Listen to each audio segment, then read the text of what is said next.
Assalamualaikum warahmatullahi wabarakatuh. Kembali lagi di channel Kumpar Kamper, tempatnya kengerian dan misteri. Sekarang, Om Kumpar akan menceritakan 6 hari hilang di Gunung Guntur, diganggu jin penunggu. Kisah nyata penyintas Gibran.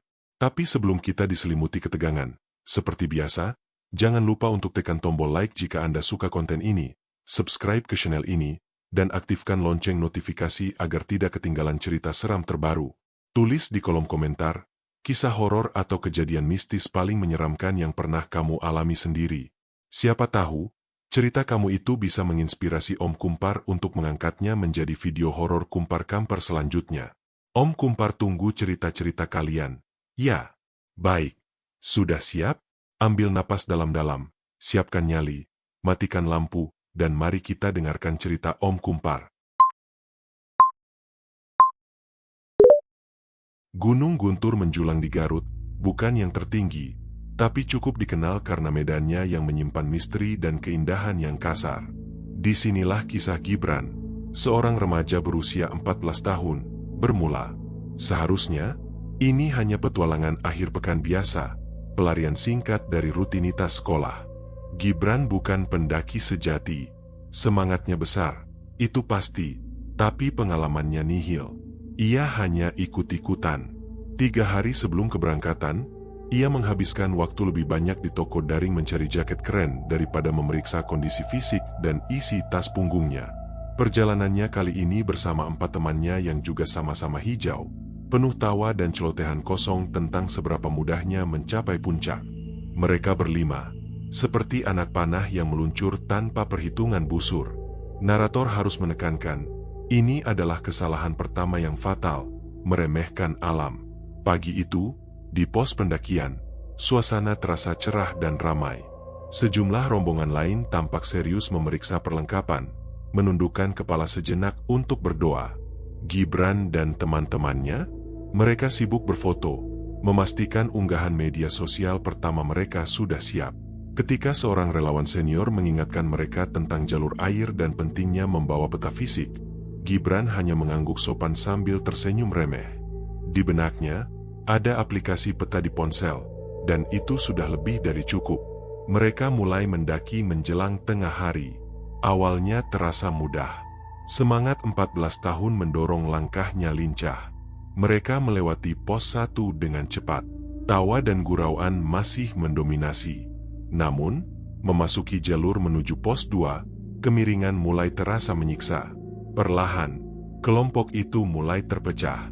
Gibran, yang terlalu percaya diri di awal, mulai tertinggal di belakang 2 temannya yang lebih kuat. 2 teman lainnya sudah menghilang di depan, seolah ditelan pepohonan. Gibran merasa malu mengakui kelelahan. Ia memutuskan untuk berhenti sebentar, mengeluarkan botol air yang ternyata sudah setengah kosong, dan menyandarkan ranselnya di sebuah batu besar. 5 menit istirahat, gumamnya, sambil menarik napas sekuat-kuatnya, berusaha mengusir rasa sakit di betisnya. Ketika ia bangkit lagi, suasana sudah berubah drastis. Matahari mulai condong ke barat, meninggalkan bayangan panjang yang menciptakan ilusi di antara pepohonan. Yang lebih buruk, ia tidak lagi mendengar suara teman-temannya. Ia memanggil nama mereka sekali, lalu 2 kali, hanya dijawab oleh hening yang mencekam, suara angin yang mulai berbisik dingin. Ia mencoba mempercepat langkah, panik mulai mengisi dadanya. Ia berbelok ke sebuah cabang jalur, yakin itu jalan pintas. Itu adalah keputusan yang dibuat tanpa logika, didorong oleh rasa takut ketinggalan. 15 menit kemudian, ia berhenti total. Jalan setapak itu menghilang, digantikan semak belukar yang tebal dan gelap. Gibran melihat ke sekeliling. Warna oranye di langit memudar dengan cepat, berganti ungu gelap yang suram. Di tengah hutan yang semakin pekat, ia menyadari dengan ketakutan yang menusuk, ia sendirian. Dan Gibran tidak tahu jalan kembali. Malam pertama di Gunung Guntur akan segera menjemputnya. Ia kehilangan 4 teman, dan 14 tahun kehidupannya tiba-tiba terasa begitu rapuh. Gelap turun begitu cepat di Guntur. Di ketinggian, tidak ada senja yang berlama-lama. Hanya pergantian mendadak dari cahaya menjadi kegelapan yang pekat, seolah tirai raksasa ditarik melingkupi Gibran. Remaja 14 tahun itu kini berdiri di tengah keheningan yang memekakan, jauh di dalam belukar yang ia masuki tanpa sadar. Kesalahan fatal kedua Gibran adalah ia tidak memiliki senter yang memadai.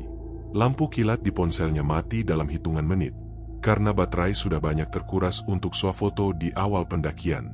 Kini, satu-satunya cahaya adalah pantulan samar dari bintang yang berusaha menembus kanopi hutan yang rapat. Ketakutan itu bukan lagi bisikan, melainkan raungan di telinga Gibran. Ia merasakan adrenalin memompa, mendorongnya untuk bergerak, namun ia tidak tahu kemana. Bergerak dalam kegelapan total hanya akan menjerumuskannya ke bahaya yang lebih besar, jurang, tebing, atau tersesat makin jauh. Ia terpaksa meringkuk di bawah pohon besar, memeluk tas ranselnya yang terasa ringan. Isinya, yang tadinya terasa cukup, kini terasa menyedihkan. Sebotol air yang nyaris kosong, 2 bungkus mie instan mentah, dan sepotong roti. Rasa dingin adalah musuh berikutnya. Jaket tipis yang ia banggakan di pos pendakian tidak mampu menahan suhu guntur yang menusuk tulang. Ia mulai menggigil hebat. Dalam upaya mencari kehangatan, ia mencoba menyalakan api menggunakan pemantik yang ia bawa.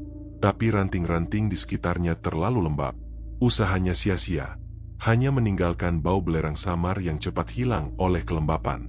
Malam itu, Gibran belajar definisi sejati dari keterasingan. Setiap bunyi dahan patah, setiap desisan angin, dan setiap seruan binatang malam menjelma menjadi ancaman yang nyata. Pikirannya melayang pada ibunya, pada kamar tidurnya yang hangat, dan pada peringatan yang ia abaikan dari relawan di kaki gunung. Penyesalan itu datang menghantam, terasa lebih menyakitkan daripada gigitan dingin yang melumpuhkan jari-jarinya. Di tempat lain, di kaki Gunung Guntur, kepanikan juga baru saja dimulai. Teman-teman Gibran akhirnya menyadari hilangnya Gibran saat mereka tiba di pos 3 dan mendapati rombongan mereka tidak lengkap. 5 remaja yang tadinya riang, kini menjadi 4 orang yang gemetar ketakutan. Mereka segera kembali turun, melaporkan kejadian itu kepada petugas jaga. Laporan resmi dibuat. Seorang anak laki-laki berusia 14 tahun, bernama Gibran, hilang di area Gunung Guntur. Saat Gibran berusaha tidur dengan perut kosong dan tubuh yang membeku, tim reaksi cepat mulai bergerak. Komunikasi darurat dilakukan. Pencarian awal dimulai tengah malam itu juga, berfokus pada jalur utama. Namun, mereka belum tahu bahwa Gibran telah mengambil jalur pintas yang membuatnya terlempar jauh dari rute yang biasa dilewati. Hari kedua fajar, Gibran terbangun bukan karena alarm, melainkan karena rasa sakit dan haus. Ia menyadari bahwa ia baru saja menyelesaikan malam pertamanya di tengah hutan, dan ia harus bertahan untuk hari kedua, sendirian. Ia harus bergerak, atau ia akan menyerah pada alam. Pagi yang dingin itu menandai permulaan perjuangan sesungguhnya. Mentari hari kedua merangkak naik, namun Gibran tidak merasakan kehangatan yang berarti. Pagi itu, ia dihadapkan pada kenyataan yang brutal. Ia harus menghemat setiap tetes air yang tersisa di botolnya. Dehidrasi mulai menyerang. Lidahnya terasa kaku, dan setiap langkah terasa berat, seolah ia membawa beban ganda. Gibran memutuskan untuk bergerak perlahan, mengikuti arah aliran air yang samar-samar ia dengar. Meskipun ia tahu air bisa membawanya ke jurang, ia juga tahu air adalah kunci untuk bertahan hidup. Ia berusaha berpikir rasional, membuang jauh-jauh rasa takutnya. Ia mulai memakan sisa rotinya, mengunyah perlahan, memaksa energinya untuk bertahan. Dalam kondisi lelah dan lapar, halusinasi ringan mulai muncul. Ia melihat warna-warna cerah di balik dedaunan yang sebenarnya coklat kehijauan, atau mendengar suara-suara yang ternyata hanya gema dari pikirannya sendiri. Ia terus berjalan, memaksakan diri melewati semak belukar yang mencakar kulitnya. Setiap goresan adalah pengingat betapa rentannya ia di hadapan alam yang perkasa ini. Secara paralel, di kaki Gunung Guntur, hiruk-pikuk pencarian resmi dimulai. Berita hilangnya Gibran menyebar dengan cepat. Ibunya tiba di posko, wajahnya pucat pasi, air mata yang tak henti-hentinya menetes membasahi pipi. Kehadiran keluarga ini meningkatkan urgensi operasi. Tim SAR gabungan dibentuk, terdiri dari Basarnas, relawan lokal dari komunitas pendaki, dan anggota kepolisian. Sebuah posko utama didirikan, dilengkapi peta topografi dan peralatan komunikasi. Pimpinan operasi, seorang veteran gunung bernama Pak Harun, segera membagi wilayah menjadi sektor-sektor pencarian. "Anak ini hilang di jalur yang seharusnya ramai," ujar Pak Harun kepada timnya, sambil menunjuk area peta di antara pos 2 dan pos 3. "Tapi dia anak-anak, mungkin panik dan mengambil jalur pintas. Kita harus berasumsi dia menjauh dari jalur umum." Tim pencari pertama bergerak cepat, dilengkapi radio dan logistik. Mereka menyisir jalur utama dengan harapan Gibran hanya bersembunyi atau menunggu pertolongan. Tim kedua, yang lebih kecil dan berpengalaman, mulai menyusuri lembah dan pinggiran sungai, area yang jarang disentuh pendaki. Setiap jam adalah emas. Namun, pencarian di Gunung Guntur terkenal sulit. Kondisi tanah yang labil dan vegetasi yang lebat membuat jarak pandang terbatas. Yang mereka temukan hanyalah jejak kaki yang samar, mungkin milik binatang, mungkin milik Gibran. Pada sore hari kedua, Gibran tiba di sebuah lembah kecil yang dipenuhi kabut tebal, tempat ia menemukan genangan air jernih. Itu adalah kemenangan kecil, namun vital. Ia minum sehemat mungkin, membasahi tenggorokannya yang kering. Saat ia memandang ke atas, ia merasakan beban Gunung Guntur menimpanya. Ia sendirian, dan di bawah kabut itu, ia tidak tahu apakah ia sudah berada terlalu jauh, ataukah pertolongan sudah sangat dekat. Di posko, hari kedua berakhir tanpa hasil positif. Wajah-wajah tim pencari mulai menunjukkan kekhawatiran. Hilang selama 2 hari tanpa logistik yang memadai bagi anak 14 tahun adalah kondisi kritis. Perburuan terhadap Gibran telah berubah menjadi perlombaan melawan waktu, melawan dingin, dan melawan keputusasaan yang mulai melingkupi hati setiap orang di posko. Hari ketiga menyambut Gibran dengan rasa sakit yang tumpul di sekujur tubuh. Perjalanannya hari ini menjadi ujian terbesar bagi kemauan. Ia tidak lagi bergerak dengan harapan menemukan jalan, melainkan hanya dengan naluri untuk tidak berhenti. Setiap langkah di lereng yang licin terasa seperti siksaan. Ia sempat tergelincir, pergelangan kakinya terasa nyeri. Meskipun tidak patah, hal itu cukup memperlambat langkahnya hingga menyerupai kakek-kakek yang renta. Sisa terakhir roti dan mie instan telah habis. Perutnya melilit. Kalori nol. Harapan menipis. Dalam kondisi kekurangan gizi dan kelelahan akut, otak Gibran mulai memberontak. Ia mulai berbicara sendiri, berdialog dengan sosok-sosok imajiner yang tampak menemaninya di antara rimbunnya pohon. Kadang, ia merasa melihat siluet hitam besar bergerak cepat di balik kabut, mengikuti, namun tidak pernah mendekat. Kadang, ia mendengar bisikan lembut memanggil namanya, suara yang familiar namun terlalu jauh untuk dikenali. Apakah itu halusinasi murni dari kelaparan, ataukah ada faktor lain? Ia tidak tahu. Yang pasti, ia tidak lagi sendirian. Meski teman-temannya hanyalah ilusi. Di titik ini, sang narator perlu mengambil jeda. Kasus Gibran mengajarkan kita satu hal yang selalu dilupakan oleh pendaki pemula. Persiapan bukan sekadar logistik, melainkan juga mental dan spiritual. Gibran remaja adalah representasi dari generasi yang percaya bahwa teknologi bisa mengalahkan alam. Ia lupa, GPS tidak bisa memberinya kehangatan, dan baterai ponsel yang mati tidak bisa digantikan oleh keberanian semata. Lebih dari segala perlengkapan fisik, pengalaman Gibran menyoroti keajaiban sederhana dari doa. Pembawa acara, yang melihat kembali rekaman kisah ini, akan selalu menekankan, seandainya Gibran dan teman-temannya meluangkan waktu 2 menit saja di posko untuk menundukkan kepala dan memohon keselamatan, apakah 6 hari neraka ini bisa dihindari? Doa adalah jangkar spiritual yang seringkali menjadi pembeda antara kepasrahan dan ketahanan. Doa adalah pengakuan bahwa ada kekuatan yang jauh lebih besar dari diri kita, sebuah kesadaran yang akan sangat dibutuhkan Gibran di tengah hutan belantara. Saat malam ketiga tiba, Gibran menemukan sebuah celah di antara akar pohon besar yang bisa ia jadikan tempat berlindung. Ia meringkuk, tubuhnya menggigil tak terkontrol. Di saat ia mencapai ambang batas emosional dan fisik, tim SAR di posko justru sedang meningkatkan operasi. Pak Harun menerima laporan cuaca buruk yang akan datang. Badai besar diperkirakan akan melanda Guntur dalam waktu 24 jam. Ini berarti, jika Gibran tidak ditemukan sebelum badai itu datang, peluangnya untuk bertahan hidup akan turun drastis. Tim SAR terpaksa memperluas area pencarian, bergerak lebih agresif ke zona merah. Mereka tahu, hitungan ketiga ini, 3 hari hilang, adalah batas toleransi bagi tubuh yang kelelahan.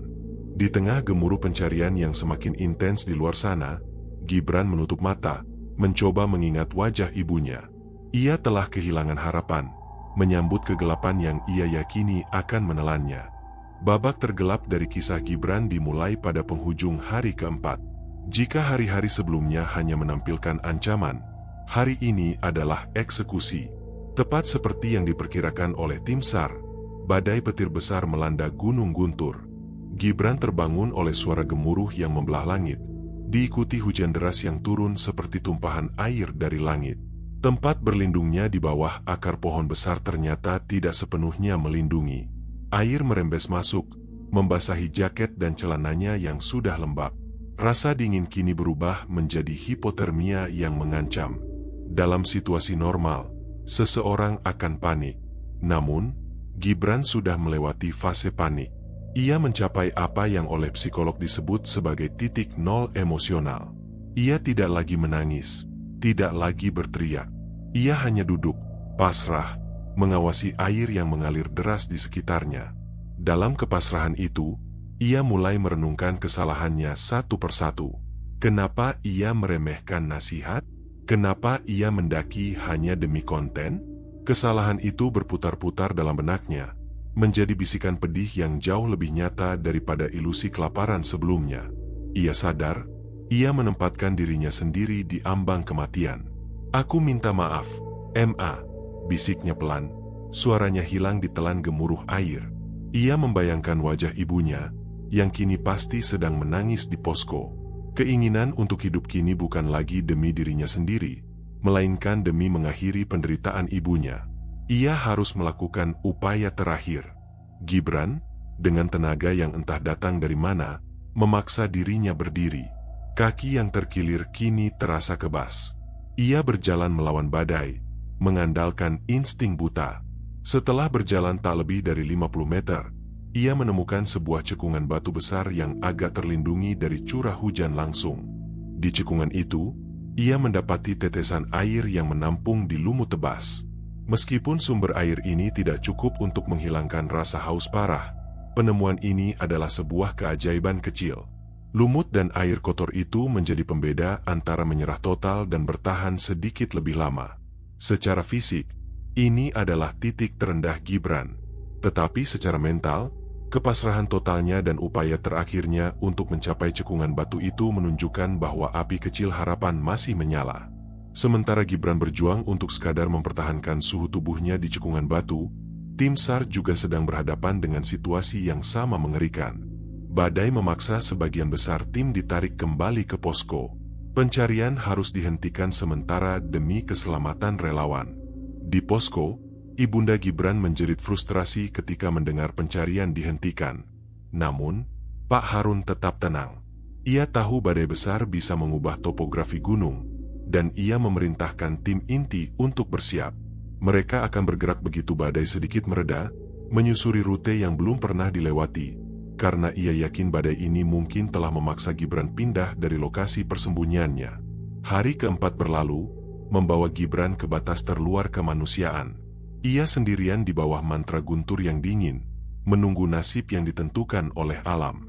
Badai besar yang melanda Guntur akhirnya berlalu pada dini hari kelima, meninggalkan hutan dalam keadaan basah kuyup dan diselimuti kabut tebal yang dingin.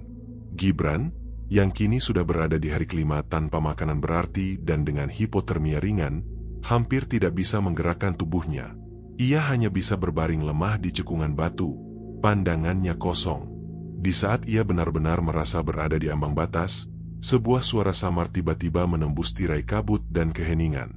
Bukan ilusi, bukan bisikan imajiner. Ini adalah suara manusia, keras, dan berulang. Gibran, Gibran. Suara itu datang dari kejauhan, tapi terdengar begitu nyata. Gibran mencoba merespons, namun tenggorokannya terlalu kering dan suaranya hanya berupa serak parau yang lemah, seperti suara daun kering terinjak. Ia berusaha mengumpulkan sisa tenaga, mendorong dirinya untuk duduk, lalu merangkak keluar dari cekungan batu. Secara paralel, di posko, tim inti yang dipimpin oleh Pak Harun bergerak cepat begitu badai mereda, bahkan sebelum matahari terbit sempurna. Mereka tidak menyisir jalur utama. Berdasarkan intuisi dan pengalaman, Pak Harun yakin Gibran didorong angin badai ke area yang lebih rendah dan terlindungi, jauh dari jalur pendakian.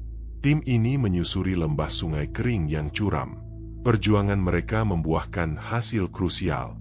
Seorang relawan bernama Doni, yang berjalan beberapa puluh meter di depan, berteriak kencang.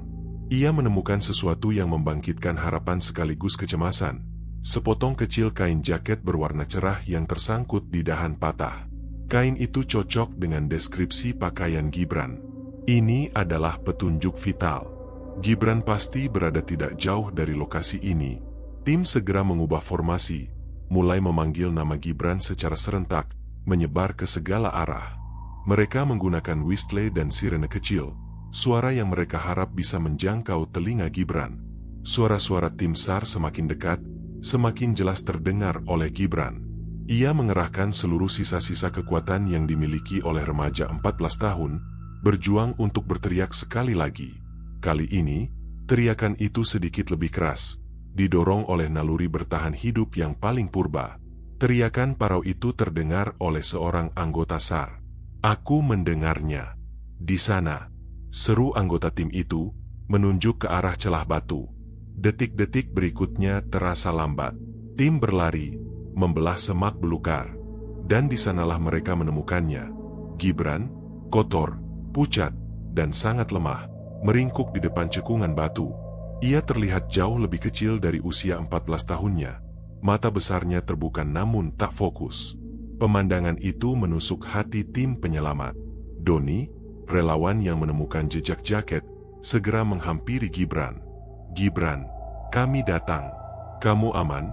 ucap Doni dengan suara bergetar, sebelum segera membungkus tubuh Gibran dengan selimut termal dan memberinya minum seteguk demi seteguk.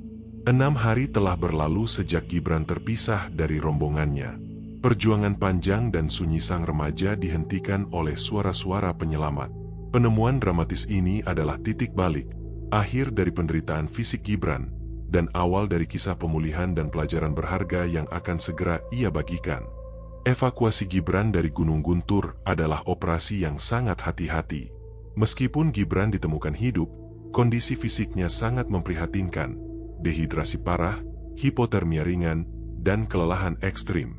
Tim SAR membawanya turun menggunakan tandu khusus, memastikan setiap goncangan diminimalisir. Perjalanan turun itu terasa seperti transisi dari mimpi buruk menuju kenyataan yang hangat. Gibran tidak bisa berbicara, tetapi ia bisa merasakan sentuhan perawat dan relawan yang membungkusnya rapat. Setiap tatapan mata ramah yang ia terima adalah obat penawar bagi kesunyian dan ketakutan selama 6 hari. Setibanya di posko utama, suasana pecah dalam haru. Ibunya berlari, menerobos kerumunan relawan, dan memeluk putranya dengan erat. Pelukan itu adalah klimaks emosional bagi semua orang yang terlibat. Pelukan yang telah dinantikan selama hampir 150 jam. Gibran, yang selama ini menahan semua emosinya di hutan, akhirnya menangis, bukan karena takut, melainkan karena lega. Gibran segera dilarikan ke rumah sakit terdekat untuk penanganan medis intensif.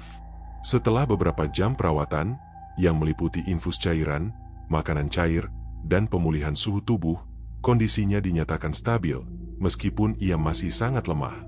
Disinilah peran penting pembawa acara, narator, dimulai.